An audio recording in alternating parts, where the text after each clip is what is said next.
Здравейте, казвам се Мартин и реших да си направя и аз едно каналче за всякакви неща. Ще бъде миш-маш канал.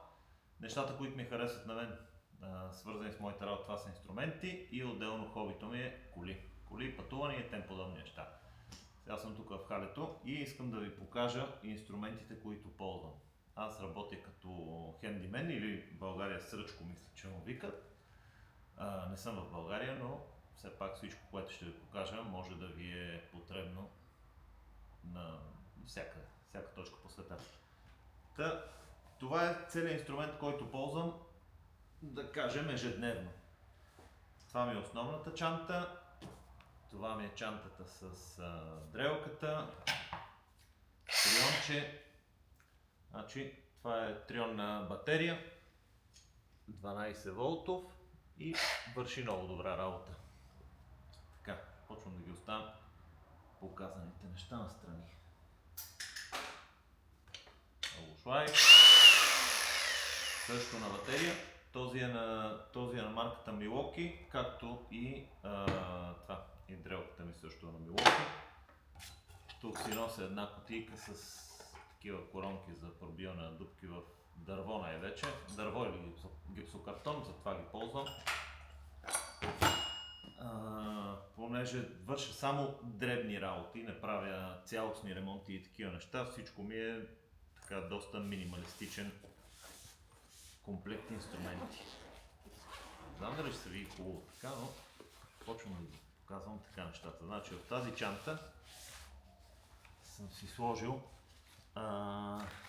дрелката, която е с чук и я ползвам общо взето за абсолютно всичко. Сега съм на Milwaukee, ползвах преди това Makita, също така Bosch, да ви кажа. Девалт ползвах много малко време и като че ли съм по-доволен от Девалт, отколкото от Makita, но все пак в момента с това разполагам. И не са лоши инструменти. Тук в това нещо си държа бургийки, някакви дребни болчета, но като цяло тук си държа бургиите. Една кутийка с болчета и дюбели. Дюбелите, да ви кажа, доста видове съм използвал, но тези на Fisher най-добър резултат ми дават те. Тук имам също още дюбели. Тия са едни специални дюбели за гипсокартон и всякакви такива качени тавани. Някой ден, ако искате, ще ви направя едно кратко видео, каква е разликата между тези и другите. Така, значи, общо взето, това, което ползвам винаги за работа, са тези две неща. Всичко друго стои в колата. Взимам, нали, зависимост от това какво правя, това взимам. Тази ми е основната чанта, тя ще бъде накрая. Тук имам още няколко кутии с други видове болчета, дюбели шестици, дюбели осмици с малко по-големи болтове за тях, една ножовка. Всъщност тази ножовка е за тази ръкохватка. След малко ще ви покажа тя за какво става въпрос. Това е нещо, което си купих наскоро и от малкото китайски неща, които ми харесват. Едно спрейче за... Вижте го. Това е така леко по-специално, само за ключалки и такива работи. Една кутийка с... Понеже много често пробивам монтиран аксесуари за бани и такива неща и порцелановите плочки са много смотани за пробиване. Който е пробивал, знае за какво става въпрос. За тях ползвам този тип бургии, които са така като стрела и много бързо се хабят. Значи, пробвал съм на всякакви марки. Най-изгодно ми излиза да си купя от AliExpress една кутийка от 10 за 5-6 евро, отколкото си купувам по 11-12 евро всяка бургийка и да заминава долу-горе за времето, за което се изхабяват две от тези. Тук имам още една кутия с всякакъв тип болченца. На царика няма две еднакви. болчета и нали разни такива неща. Нещо да закачиш и ако няма с какво, използваш ги също така разните му там джаджи. Който се занимава с тия работи, знае за какво става въпрос. Това тук, чакай да сложим малко нещата. Извинявате, но съм много в това нещо. Значи тук имам още един спрей за смазване на разни работи. Лепило за ПВЦ. Тая чанта си държа пистолета за силикон и силикони. Имам вътре два силикона, винаги един бял и един прозрачен. И другото са ми водопроводни части. Колена, свръзки, такива неща. Една кисийка с всякакъв вид гарнитурки, такива. И това нещо си стои така в колата. Да кажем, ако знам, че отивам да правя нещо свързано с някаква водопроводна авария, взимам винаги тази чанта. Така че, и ако ми трябва силикон, винаги ме под ръка и го вадя бързо. Така, дай да разкараме малко тия работи. И да ви покажа по същество останалата част. Това е един органайзър за багажник. Тия от Lidl, мисля, че най-вероятно. Вътре в него се държа по-такива работи. Чук ще видите след малко, тук нямам. Такава паста за запълване на дупки. Това също е много готино, обаче не се намира вече навсякъде. Това е за плочките, като им паднат фугите. Повечето са бели, така че шивам от това. Това е някой кабелче, ако трябва да захвана нещо за стена. И като цяло тук вече е пълно с всякакъв вид джунджури. Да кажем пила за дърво. Неща, които почти не ползвам. Имам си едно пликче. Това е само с резервни части, които са ми останали, когато съм правил някаква авария върху капаците на тоалетните чинии. Тук при нас повечето са рока и затова да ви кажа, вършат ми работа. Дюбели и такива неща, защото това е често срещана авария, особено в тия туристическите апартаменти, където ходя често. Там не знам защо, но просто капаците ги съсипват.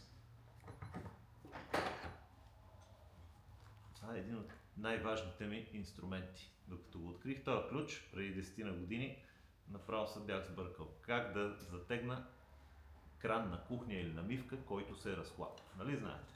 Крана ви се клати надално надясно, викаш добре, дай ще го затегна отдолу, гледаш отдолу, на какво да навреш отдолу. И тогава открих този ключ. Значи той има един размер тук и отгоре има 5 накрайника, които се слагат за всеки размер гайка. Понеже вътре е кух, колкото и да е дълъг болта, вкарвате го и навивате. Дръжката се върти наляво надясно, за да може да правите повече сила. И така. Това нещо по принцип стои тук или в водопроводната чанта. В нея имам още един, така че оставям си го този тук. Два гаечни ключа големи, например някой радиатор, ако нещо трябва да се затегне.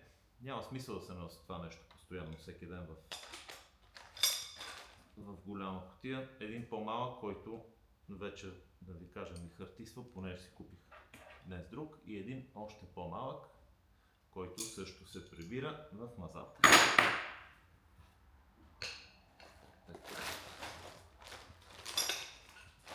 Проблема на тази чанта е затварянето, понеже вече е много пълна и направо е голяма мъка. Тук си имам няколко такива за силикона, маркер, някаква кутийка, нямам представа защо. Значи като почна да ровя по тия чанти, винаги тук 90% от нещата не ги ползвам нито един път в годината. Обаче, понеже не взема чак толкова място, стои си в дъното на багажника и това е. Така. Сваляме и тази чанта. Това не ми трябва. и ще обърнем внимание малко по-детайлно на тази. Обаче ще сменя ъгъла.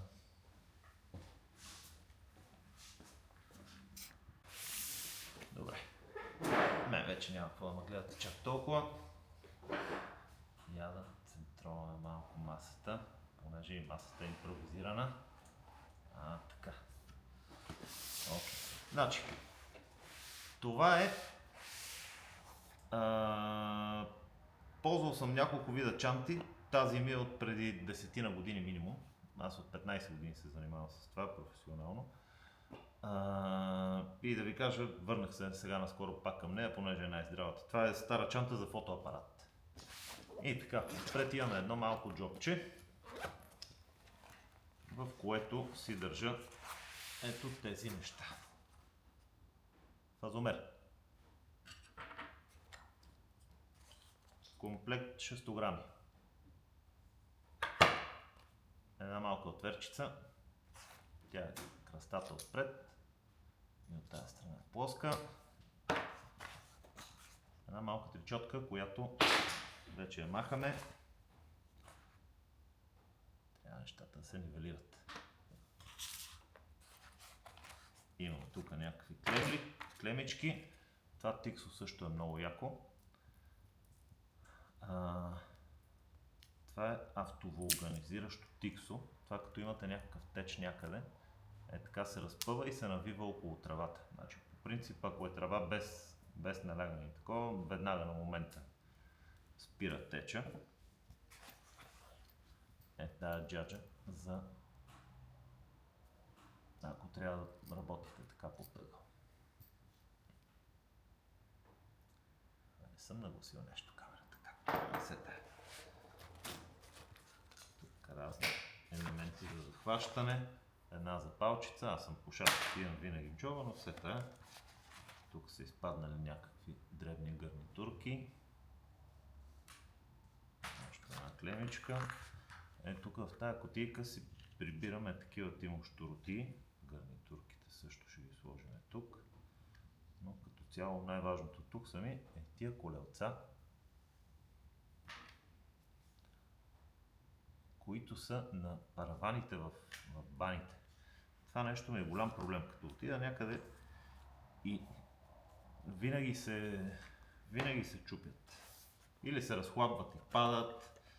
И винаги, когато мога, си взимам такива.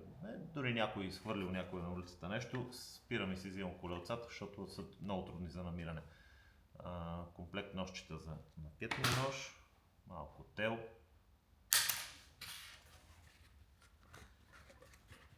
Още едно такова за силикона. Тук имам една малка шпакличка, срязана, явно някъде ми се е наложило да е по-тясна. Значи имам едно ключенце 10-12. Всъщност трябва да е 10-13.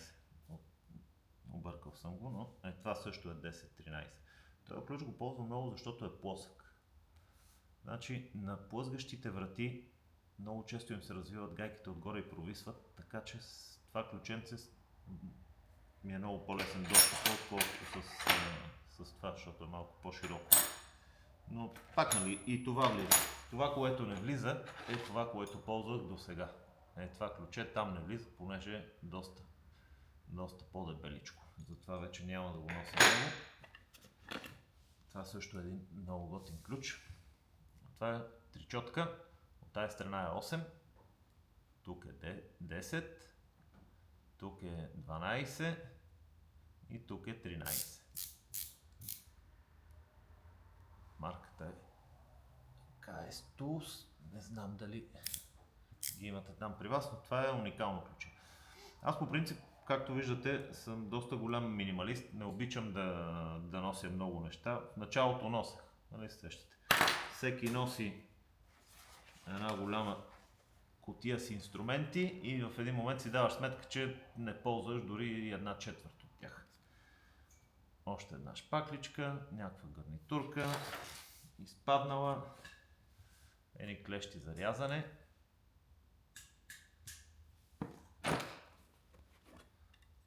банкетния нож. Винаги ползвам марката Olfa или Tajima, защото са много здрави. Този е минимум на 7-8 години, ама няма чупене това нещо. И винаги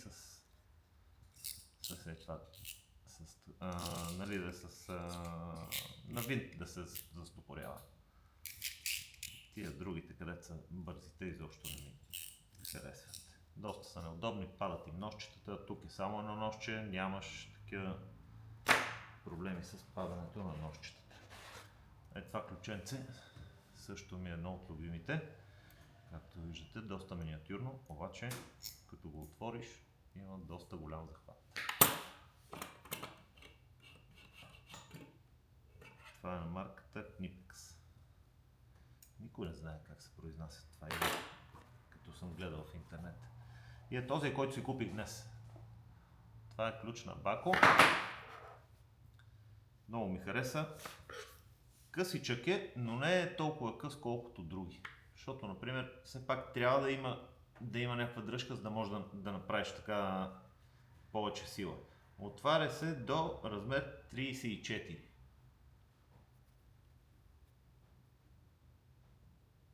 И най-хубавото на този ключ е, че вижте как е зарязан. Виждате ли?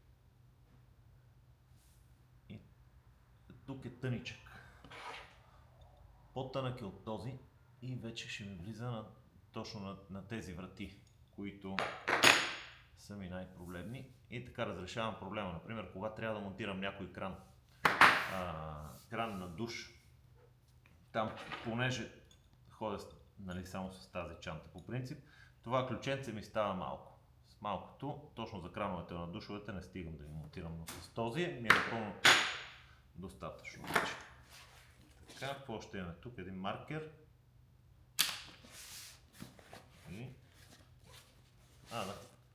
И малко американско тиксо е така навито.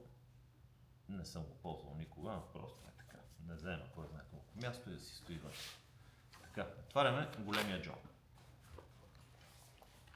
Тук отзад си нося една карта за отваряне на врати. Нали, сещате, много често някой си забравя ключа вътре, тресне вратата и няма влизане. Нали, за тези, които нямат дръжка отвън. Тази карта е малко по-тънка от бутилка на Кока-Кола и влиза много и е по-хлъзгава така. И влиза много по-лесно, за да се отвори вратата. Една голяма отверка, която ползвам за доста неща. Нещо като трябва да напънеш и такова и винаги ми е под ръка. Шпакла. Тази шпакла я ползвам като шпакла, нали, нещо, ако трябва да замажа, макар че личи си, че съм я ползвал и за доста други неща. И хубавото е, че е супер твърда. Много е дебела и я ползвам по същия начин. За някоя врата нещо, ако трябва да се подпра отдолу, само я навирам така и ми повдига вратата. Както и отверката. Но, например, шпаклата, понеже е по-голяма площа, не ми наранява вратите отдолу. Една отверка с тричотка. На Бако е и тя. И тук вътре има няколко различни накрайника. Какво друго? Това лепилце ми е любимо. Казва се Турбо и е такова бяло като силикон, обаче лепи всичко. Много съм доволен от него. Ползвам го доста често. $1 в месеца харча по 2 такива. Малко тия неща. Така. Преди 2 месеца си носих в тази чанта една по-малка бормашина. Но просто я махнах и викам, ще намаля малко теглото на чантата. Затова си взеха и това нещо, което е електрическа отверка. Зарежда се с USB и да ви кажа, още не мога да свикна, че трябва да натискам така и то завива само. Свикнал съм, нали, така да ми е като на пистолетче захвата, но надявам се да свикна. Ако не, ще си взема от тези мъничките, защото искам да намаля теглото в чантата. Така, тук си нося дребни неща, клемички, тия на лампите се губят често, някоя друга гарнитурка, пирончета останали в някой монтаж, някой мебел. Това са на този ключ, който ви показвах водопроводния на крайниците. Това нещо се нанизва в това и готово. И върши работа. Още малко тел, тази е зелена. Телта ми е любима. На крайници за тричотка. Няколко на брой. Една малка тричотка. Затова махнах оная черната, защото сега си взех тази. Много мъничка и много здрава ми изглежда.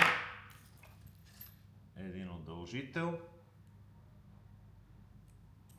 И накрайник за камъните за бормашината. Нещо, ако трябва да се завива с нея. Тук си имам такива шайбички за врати, които сега ще ги сложа в кутийката. Двойно залепващо. Не го ползвам много често, ама си стои тук. И свински опашки от тия мъничките. Значи, това е, което най-често може да се наложи така да употребиш някъде. Иначе от по-големите си държа в колата. Една кутийка с болчета и дюбели, защото много често ти се обаждат да кажем нещо ми е паднало. На 99% от случаите нещо е паднало, защото са му сложили някакъв кофти дюбел от тия, които идват по принцип. Да кажем, купуваш си корниз и той ти идва с едни такива смотани дюбели, където като ги вкараш и те потъват, почваш да навиваш болта и той превърта и се чуеш какво правиш. В повечето от тия случаи не ми е нужна ридрелка. Просто вадя стария дюбел, вкарвам този, който е доста по-добър, задържа се добре. Шибваш му едно болче. Това е другия проблем. Болчетата слагат къси и пак не задържа добре и затова падат нещата. И тук си имам такива за монтиране на картини, шайбички, други болченца и тем подобни неща. Малка кутийка с болченца. Едно тиксо, изолирбат, метър. Метъра ми е 3 метра. Значи едно време си носех рулетка от 5, обаче какъв е смисъл, като да кажем и 5 метра да трябва да измерям и тегля къде са 3, бележа си, нали, така долу-горе на око и меря пак. Все пак за тия неща, които правя аз, няма смисъл от голям метър. И това ми е кълъвчето, което вече много ме яд, че нещо ми се отпуснаха ластиците и не ми задържат нещата. Защото това много се ми кефи. Не го държа с дрелката, защото са неща, които ползвам и също така и с ръчната отверка.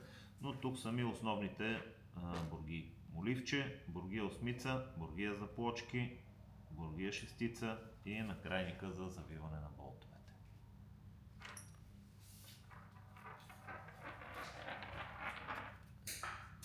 Нещо падна. Доста е мръсничко, но понеже се използва често, от време на време го минавам с пръкосмокачката или ако се сетя го мятам в пералнята с работните дрехи. Какво падна тук? Опа! И какво става? Тук също имам една пила. И този ключ е един от най-универсалните ключове, които ползвам. Пак е на бако, отваря супер много. По принцип крановете на душовете ги монтирам с него, но трябва да се внимава много, понеже е доста назъбен и когато напънете, нали, те не се затягат много, но все пак може да нарани някой. Затова са по-добре другите раздвижните ключове, понеже го слагаш и не наранява нищо, защото е плосък. Но е прекрасен ключ, честно казано. Сигурно той е на минимум 10 години. Супер бърз за ползване, супер здрав. Една ножовка, същата работа. Какво да нося сега? Цяла ножовка, голяма да такова, като това, което трябва да срежеш, винаги е малко. Няма да режеш там на 2 часа железни тръби или такова. Каквото и да е, с това нещо го режеш. Може да се забавиш една минута повече, обаче го режеш. Така, нещо друго остана ли? Остана това нещо, което не съм го ползвал никога, за силиконите. Значи силиконна душна нещо, като сложиш, да ви кажа, мен с това не ми е удобно. Не е ли си наплюмчиш пръстчето и да теглиш, си не е работа. Това ми е любимия инструмент. Значи това е на Стенли. Това го ползвам за чук. Значи тук се вижда, че е тип чукче. После тук да си напънеш, за каквото и да било. Виж, пирони не вадя. Ама да кажем някой дюбел, ако искам да извадя от стената, който се е запънал нещо, вкарвам малко болта, напъвам и излиза. Същата работа от другата страна.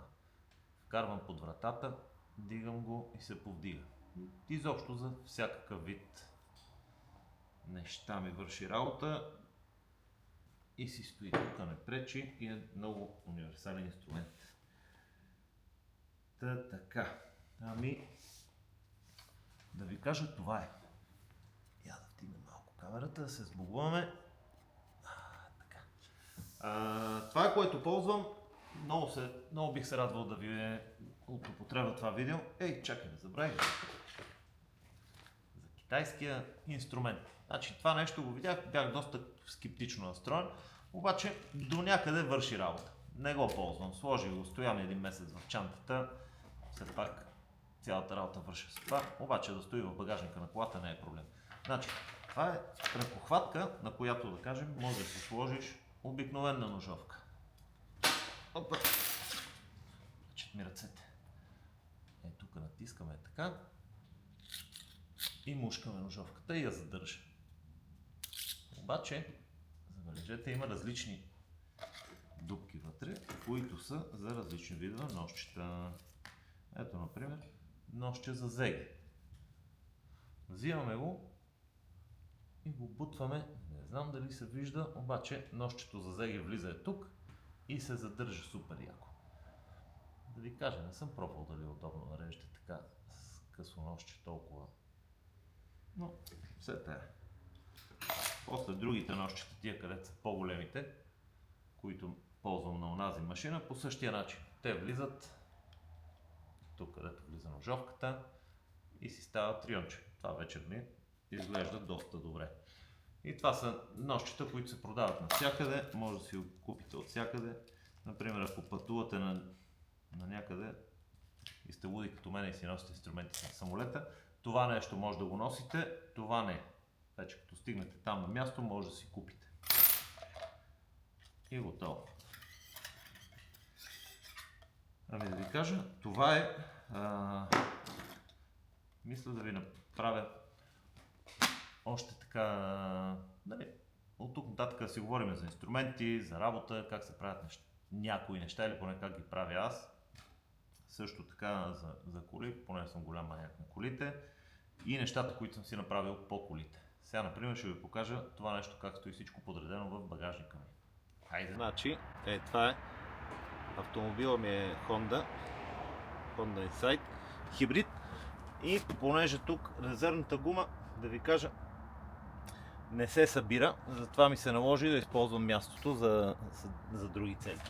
Там в дъното е батерията и няма как просто да се ползва повече. Но тук долу се подрежда нещата. Тези, които се ползват най-рядко. Кабели, истории, аптечки, тиксо, разклонител. Тук при нас шторите са такава ролка. Не са на въженци. Такива работи, кружки, такива джунджури, още някой силикон. Кутийките с болчетата също стоят тук. Дюбелите също. Аглошлайфа също стои тук. Винаги му свалям батерията за всеки случай. Така, триончето, което стои тук някъде, и ножчето тук отстрани. Чантата с дрелката също влиза тук. Това е една гидория, забравих да ви покажа, но за нея ще ви направя едно сравнително видео с други китайски буклуци, защото това не е кой знае какво хубаво, обаче е доста по-добре. Така, значи това е двойното дъно. Сваляме двойното дъно и отиваме в другата част на багажника.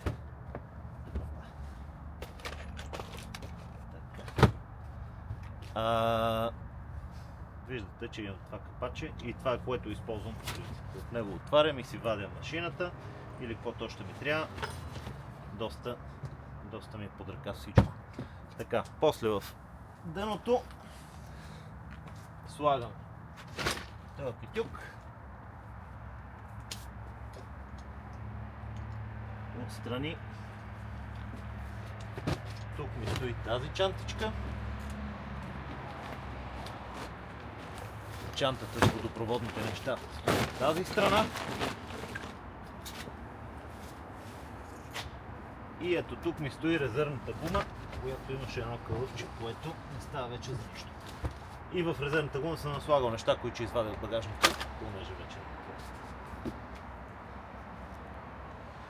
не знам как ви се струва, но все пак си остава още доста багажник. Така и кучето си слагам вътре, ако ми се наложи. Но по принцип тази кола ми е само за работа, затова е нагласена по този начин. Ако се наложи да нося стълба, винаги имам възможността да си я взема. Мятам си я в багажника на става, например, или свалям седалката, или я слагам отзад, между задните и предните седалки. И това е. Общо взето, така стоят нещата с тази работа. Хайде, отивам да мисля какво друго видео да ви запиша.